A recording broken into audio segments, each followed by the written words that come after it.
With you, Stevie, are you tempted to not start him? No, I think the fact that he has a hamstring problem, you have to start him. Now, I think Klopp and Liverpool are lucky. You can make 5 subs. You know, but my only worry for Liverpool is Van Dijk, Fabinho and Alcantara. That is the only problem I have in going into this game. The only one, all three. It's the only one. Together. Hamstrings. But they can still start the 3 of them and be able to make 3 changes. Can they play the way they play best if these guys aren't fully fit? No, absolutely not. You know, the one that could get away with it would be Van Dijk. Now, he's saying that he just needed a rest and it wasn't his hamstring, blah, blah. But clearly, it wasn't comfortable in that area. But he's the only one, in my opinion, who maybe, if not 100% fit, can still be as effective. Because he plays with his brains. Every now and again, he has to change gear, put the turbo on to cover. But other than that, he's playing with his mouth. He's playing with his positional play. So it's not as much of a physical problem for Van Dijk.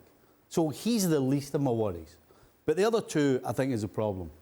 If the 2 of them are fully fit, then there's no question. Liverpool, for me, are big favourites. And as I said, you have to start them. If you think they can play any time, you have to start them. Because what you can't do is bring them on. And then they go after 5-10 minutes. Do you agree, Don? I think Fabinho is the key. I think if Van Dijk was missing, I think Canate is in good form and Matip. Yes, you want Van Dijk fit, but Thiago brings something different. You've seen the assist he got against Wolves the other day where he's got imagination. And it's not like, you know, I've been on fitness tests. I'm sure the guys have done fitness tests before. It's not like Jurgen Klopp's going to wake up the day of the Champions League final and go, do I toss a coin on Thiago or Fabinho or Van Dijk or Mo Salah?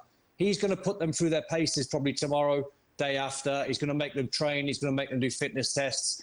I've been involved in fitness tests on the day of a game. I've failed them and I've got through them. And that's the acid test, really. When you go through a really rigorous session, you know as a player you can get through or you can't, and that'll be a good indication who's fit, who's not. What do you think about it, Shaka? I'm in agreement. If the players in question are 90% fit, if you can get 75 or 80 minutes out of them, you play them. They may break down, that's a gamble you take, but unless it is painfully obvious that it's hampering their movement, the pace at which they can run, you're not quite sure that you can even get 45 minutes. You know you can get 75 or 80 minutes. I think you take that chance and you make the substitutions as needed, even if it is late on in the 75th or 80th minute, because you can change the game then. You don't want to have to bring them on and be chasing the game, and then all of a sudden you're left with a problem.